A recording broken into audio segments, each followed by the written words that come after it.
नमस्कार। आज हम विद्युत रसायन के अंतर्गत डेनियल सेल की रचना एवं कार्यविधि के बारे में जानेंगे। तो आइए जानते हैं डेनियल सेल किस प्रकार से कार्य करता है, क्या है उसकी रचना। परंतु इसके पूर्व हम ये जान लेते हैं विद्युत रासायनिक सेल किसे कहते हैं।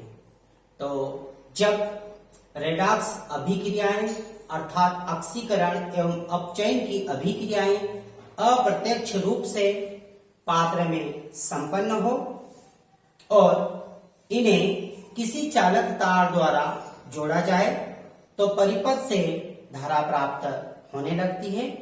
तो इस प्रकार की जो संपूर्ण युक्ति होती है इसे विद्युत रासायनिक सेल कहते हैं।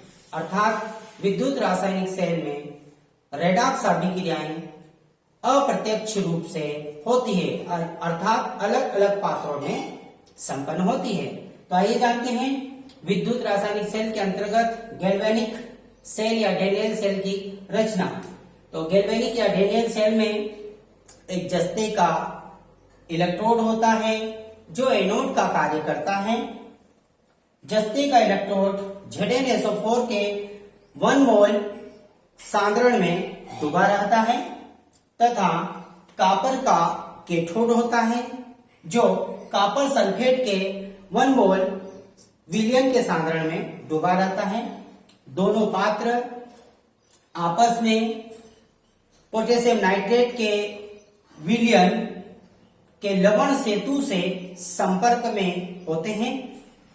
अर्थात पोटेशियम नाइट्रेट दोनों विलयनों के मध्य आयनिक साम्य स्थापित करने में मदद करता है और एनोड एवं कैथोड को जब चालक तार प्रतिरोध एवं गैल्वेनोमीटर से जोड़ा जाता है तब सेल अभिक्रिया को हम इस प्रकार से समझ सकते हैं। जब चालक तार द्वारा दोनों इलेक्ट्रोडों को जोड़ा जाता है तो जस्ते की छड़ पर ऑक्सीकरण की क्रिया होगी अर्थात एनोड का कार्य करेगा जस्ते की छड़, तो जस्ते पर ऑक्सीकरण की क्रिया होगी। तो हम यहां पर प्रथम बिंदु लिखें। एनोड पर जस्ता जो सॉलिड अवस्था में है वो ZnSO4 के विलयन में Zn2+ आयन के रूप में विलयन में आ जाएगा। अर्थात जस्ते की छड़ 2 इलेक्ट्रॉन त्याग कर Zn2+ एक्वावेलेंट के रूप में द्रव्य विलयन में आ जाएगा। तो यहाँ पर सेल अभिक्रिया को इस प्रकार से लिख सकते हैं Zn सॉलिड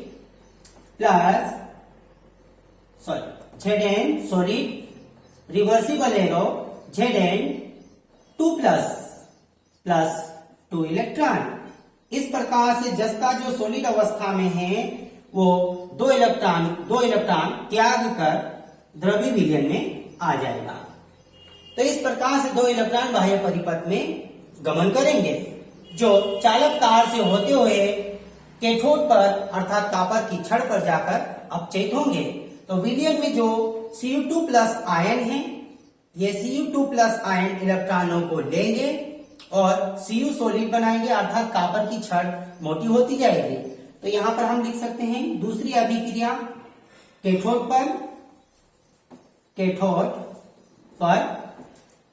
पर Cu2+ जो एक्वावेलेंट में है 2 इलेक्ट्रॉनों को लेंगे जो एनोड से उत्सर्जित हुए हैं और Cu सॉलिड बनेगा।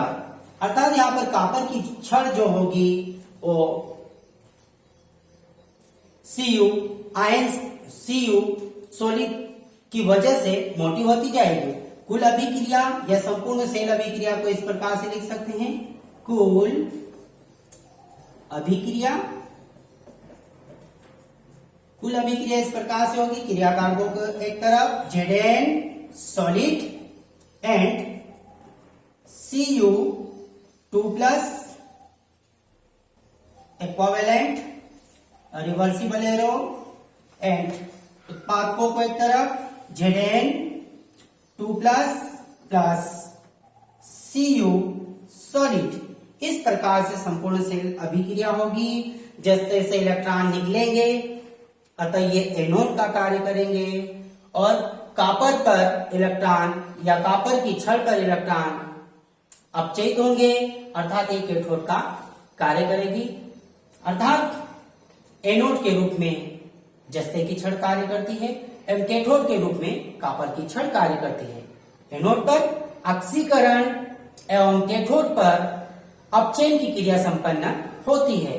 तो इस क्रिया को हम इस प्रकार से लिख सकते हैं, Zn सॉलिड प्लस इस प्रकार से अर्थ अभिक्रिया ZnSO4 के विलयन में डूबी हुई है छड़, इसी प्रकार से CuSO4 एंड Cu सॉलिड, इस प्रकार से। तो जस्ते की छड़ जिंक सल्फेट के 1 मोल विलयन के सांद्रण में डूबी हुई है और कॉपर की छड़ कॉपर सल्फेट के 1 मोल विलयन के सांद्रण में डूबी हुई है। जब दोनों इलेक्ट्रोडों को परिपथ से जोड़ा जाता है तो एनोड पर ऑक्सीकरण की क्रिया होती है एवं कैथोड पर अपचयन की क्रिया होती है, जिसके फलस्वरूप परिपथ में धारा प्राप्त होती है और दोनों विलयनों के मध्य आयनिक साम्य स्थापित करने के लिए पोटेशियम नाइट्रेट का विलयन का लवण सेतु लगा दिया जाता है ताकि दोनों विलयनों के मध्य आयनिक साम्य बना रहे। इसी प्रकार के महत्वपूर्ण प्रश्न को और जानेंगे, तब तक के लिए धन्यवाद।